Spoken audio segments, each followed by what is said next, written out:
Debate amongst friends. Here we are, Wednesday. Doc here, coming at you live with my man, the Professor John Gotti, the king of RNG, the troll master, the data analyzing ninja, the conqueror of his own fate. Yes, ladies and gentlemen, the cleaner. The best podcasting machine. El Tranquilo. What's up, Johnny? What's going on, brother?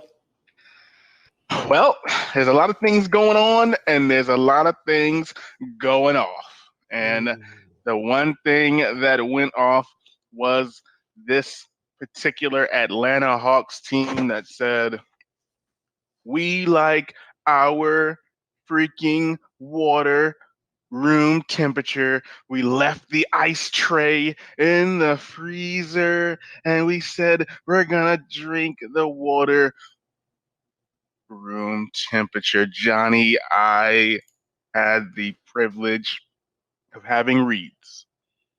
You did? Yesterday, I said on this podcast, Milwaukee cannot allow themselves to take the Hawks for granted if Trae Young does not play. Guess what, ladies and gentlemen? You saw it. Trae Young did not play, and the Hawks, the young Hawks, the bench Hawks, the savvy veteran Hawks dominated the Milwaukee Bucks. But of course, that's not the headline, Johnny, right? No, it's not. And just before you finish off with that, this is now the second straight series. Well, actually, now both series in which both Doc and Prop both said the team that needed to really, put their staple in there, punch it home, did not. Did not. But the major news, really overshadowing how dominant the Hawks were even before this happened. It didn't overshadow it. I thought it. I think the media overshadowed. It didn't overshadow it for us because we love basketball. I would say that it exposed the Bucks. Didn't expose anything to me because I said that yesterday. I just said this. I know. That's why I'm saying I just said it. Everyone else because the only time people want to listen to the show is when we make a outlandish read about a player and then he decides he wants to drop 30-something points. But see, here's the thing about that. I said this yesterday. Number one, I said, I posed a question: is Giannis losing his superstar status? Right? I said this yesterday. You said no. The media will not let him. Now he will rise back up to the superstar status because if the Bucks now lose the series because he can't play, that elevates his stock. But what does that do for what I said about Middleton yesterday? It says you can't potentially build a team around Chris Middleton. He has to play that Robin, right? Yeah. Or this goes to what you said and exposes Mike Budenholzer, who was like, Mike Budenholzer looked like the coach from I'm sorry, I had to compose myself.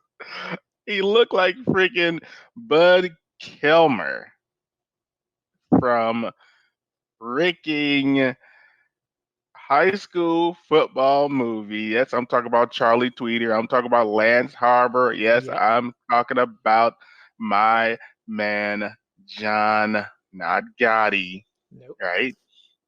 Not Gotti, but Moxon.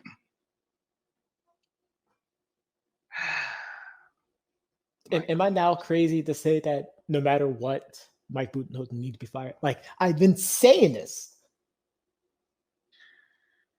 Varsity Blues, sir, is what I saw in his face. It was the exact moment when Lance Harbor went down and the whole crowd kind of was just sitting there with tears. Yo, did you like the dramatic pause there? Like I wanted to make sure you enjoyed the dramatic pause there. Varsity it was, Blues is what? you could drop a pin in that arena last night. It was just dead. Like, I know people like to make fun about Derrick Rose and what happened with him in Chicago, but like, y'all don't understand how real it gets. Like, when he No. went down again and people started saying, no, like, that's real. No, it is. I get trolls want to troll, and and good on you, but like, wow. So yes, the Giannis knee. It's not even an injury because we don't know exactly what's going on yet. Well, they said he hyperextended it. I mean, I saw it, and I was gonna get to that part in a second. So yeah, I definitely saw that. Right oh, you now, mean when they first saw it, they were like, "Oh my god!" Like, yeah, people thought that his career is over. Absolutely cracked the kneecap and like because it didn't look brutal, but it was a hyperextension. I mean, but one extra, step or 1 inch further, and we're looking at that thing, that Paul George kind of just like all over again. That leg just kind of snaps. But carry on. So we don't know the extent of the actual injury. We know that it's hyperextended. Hyperextension is not an injury. Yeah, it's really not. It's what comes from the hyperextension. Exactly. And of course, I can't speak so much on that. Doc, of course, he had these type of injuries in the past. It can absolutely destroy your knee, MCL, ACL, meniscus. Right. Like there's so much stuff that's happening. And what I am happy about is the fact that they chose not to bring him back into the game, which is what I was texting you about yesterday during the game last night. I mean, because if he was to come back in that game and get hurt further, Budenholzer's fired, the whole staff is fired, the GM's fired. Are you kidding me? Well, to be honest with you, you know who the first person that probably called him was, right? Who? Kawhi Leonard. He was like, "Man, I know you want to go back out there, but you're too young to be going out there playing this game. And I don't even know where you are right now." I'm sorry. I don't think this is a laughing matter. But he would have tried to make him. But Kawhi and Kevin Durant, you got a couple people that probably, I know LeBron obviously tweeted and all that stuff, but they probably called him and say, "Hey, listen, take care of yourself," right? Yep. Giannis is a young guy, so I think if I'm him, I'm thinking to myself, like, I know you're so close, to going to the finals, and you're thinking to yourself, I have to be strong and I have to be there for my team. But this is where your team has to step up, and somebody else is going to have to step up. He's 23 years old. He's hitting his stride in his prime right now. Honestly, win or lose, like, don't play anymore. Honestly. Yeah, I can agree. If you're not healthy, don't do it. Especially against, like I said, John Collins and freaking Clint Capella. I just feel like they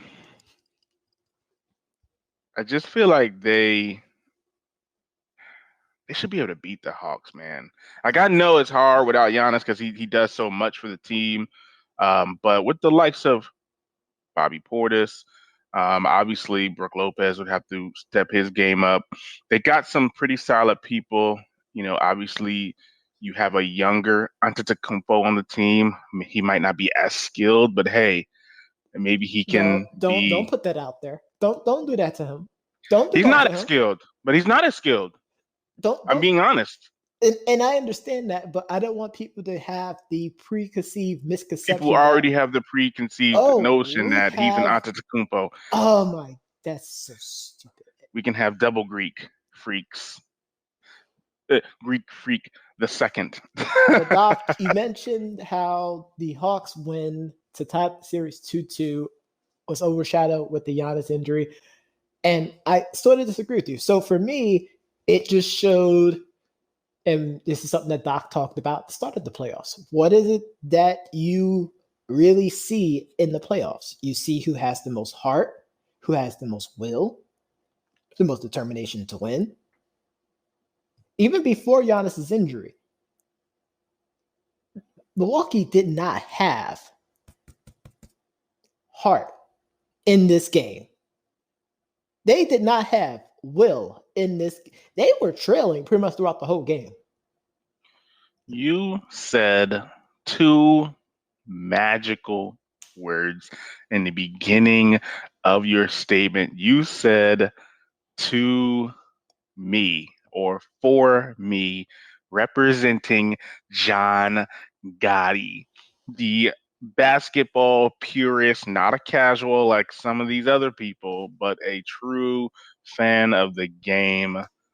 I'm going to tell you right now, I've been saying this since the Hawks.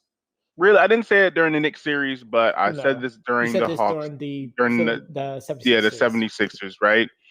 Control John Collins and Clint Capella, you win the game. Obviously, no Trae Young. You got Bogdanovich. You got Lou Williams. You Yep. have Clint Capella. You still got John Collins. You got Kevon, right? Then you have Cam Reddish coming back from injury. You got Gallinari.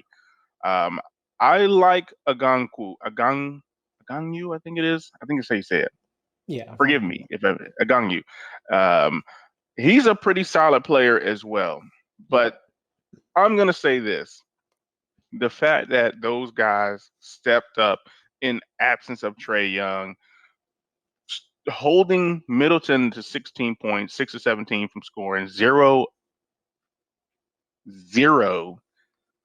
of 7 from the 3-point line is, I mean, that's it in a nutshell. 2 for 7 for Drew Holiday from 3.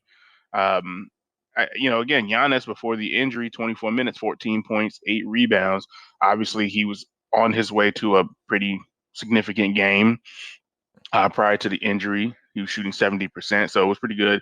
You made some notice of his airballed free throws, which he went 0 for 3. Like I said, I just feel like this was just a game where Milwaukee, they came in. I think they put so much emphasis on stopping Trae Young that this might have just been a game that they just decided to take. It's kind of like taking a pitch. And I know it's ridiculous, but I feel like they took a pitch on this one just to see what. Did you, Doc? Let me see if I understand this. Yeah, go for it. It sounds crazy, but did you just compare taking a pitch at one at yeah, bat to an entire game in a 7-game series? I did. They took one just to see what is the a Hawks. major hit by pitch. No, it's not a hit. No. I'm not talking about major taking a hit. by pitch. I didn't say take a hit. I'm saying taking a pitch. Like sometimes you take one, you let the pitcher just throw it to see what he has. Like that's taking a pitch, not taking a hit, but just taking the pitch. Gotcha. 0-1 or listen, they're up to watching the pitch. Yeah, to see what think about it. Okay. 2 balls, 1 strike, right? 2 balls, 1 strike. You take You're not one. gonna count.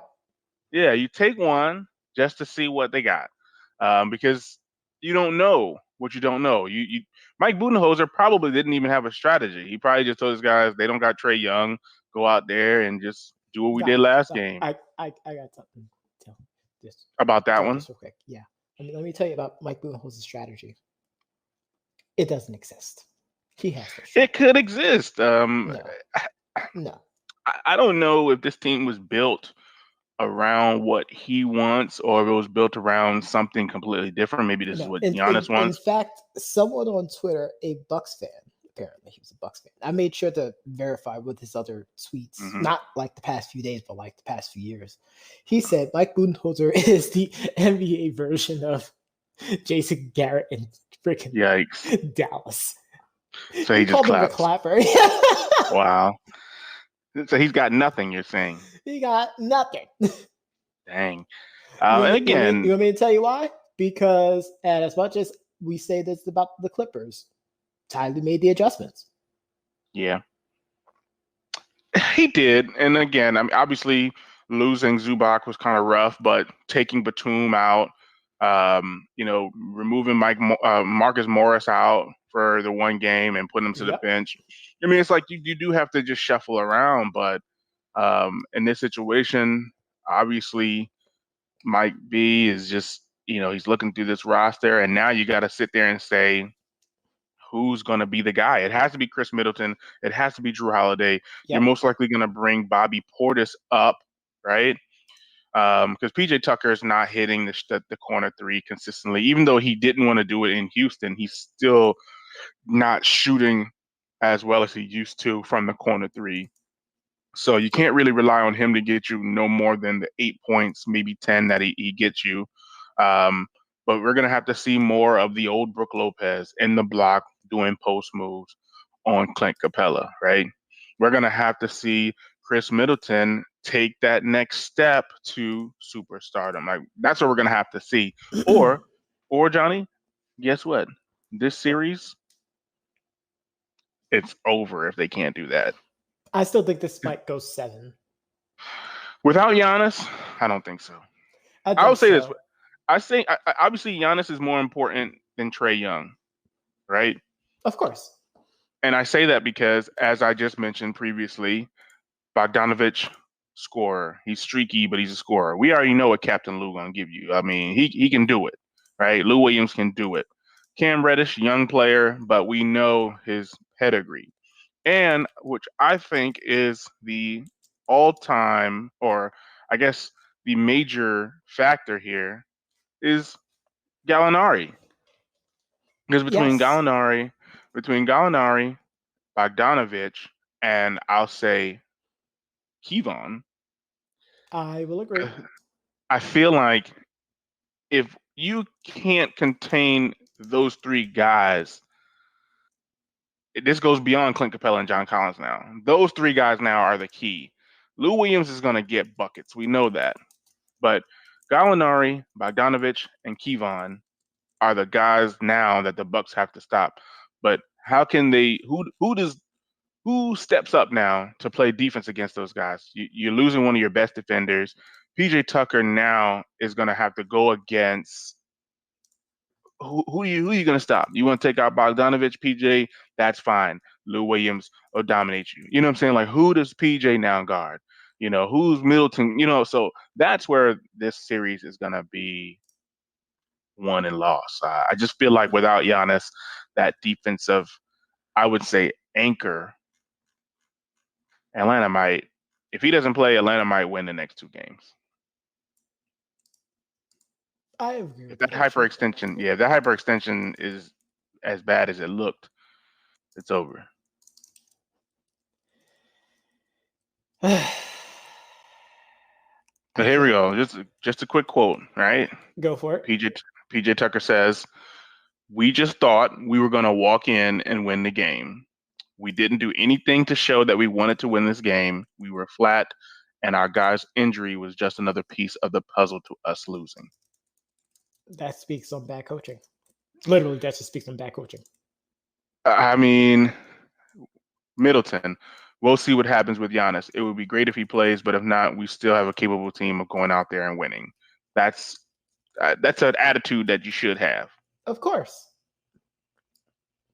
But again, what PJ Tucker said, it starts with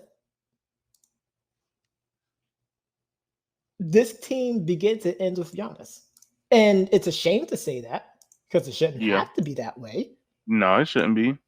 But it is. It really is. I know this. And you know this, Doc. Oh, yeah.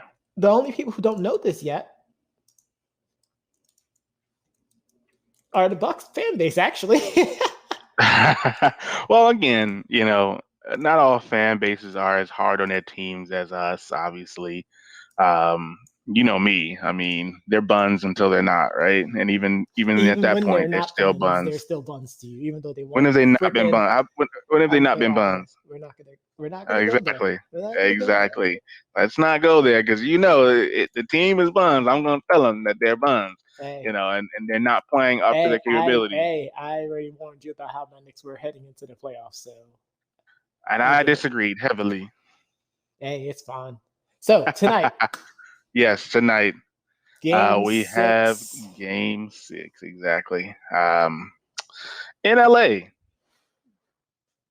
which I feel like it should be over. It's just the way that Phoenix plays. One game they come out kind of next game they come out really clicking on all cylinders.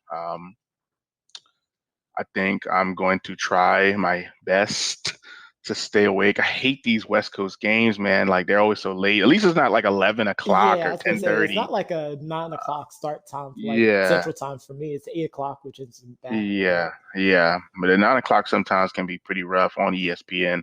I'm gonna do my best to watch it because I here's believe. here's the problem now. Now the Clippers have confidence. You know something? I could see why you would say that, Johnny. I could see why you would say the Clippers have confidence. But let me tell you about confidence. It's a scary thing because they can be overconfident. Of And course. I don't think there's a reason for them to be overconfident. Yes, they've won 2 games. Yes, this is exactly what happened in the previous series. But the Previous two Suns, series. yeah, the Suns are not the team to go down, you know, 3-1 or 3. Like, this is just not the team that you can beat 3 times in a row convincingly. So it's not going to be easy. And I'm actually thinking that Phoenix is just going to close this out tonight. I'm hoping Uh, so. I'm nah, I'm really not hoping hoping. what I said. Hope is for dope. Well, I already told you what I said happened. Like they needed to win game 5. If they won I game mean, 5, it would have helped them. It would have helped them both on a strategic level and in the eyes of many other casual critics, because of course they don't honestly, watch. I just feel like it wasn't a good game. Obviously, DeAndre Ayton didn't play well. But I haven't seen him not play well 2 games back to back in the playoffs. So I just feel like this is the game where it's just going to click. Phoenix is going to go to LA just like they did Denver and beat them on their home floor. You just got a million? Oh, I thought you just got a Okay, I million. see what you did there. All right, well, we No, can you definitely did see a what little happens thing. tomorrow. You did a little thing with your hand. I thought Oh, I did that. you Yeah, just one cashed a band. check.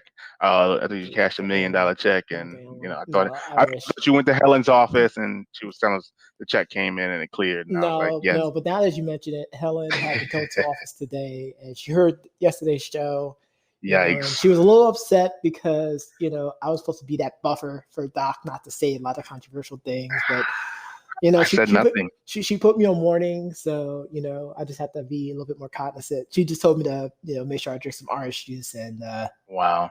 make sure I just not be too sleepy for the next show. Hey, and be sure to take your vitamins and say your prayers too. I mean, always do Okay, we're that. not gonna go there because we all Exactly. know that You'll it talk about wasn't. controversy. Yeah, that's a controversial It wasn't mindset. vitamins, right? Yeah, they come up with an excuse. Like I get it.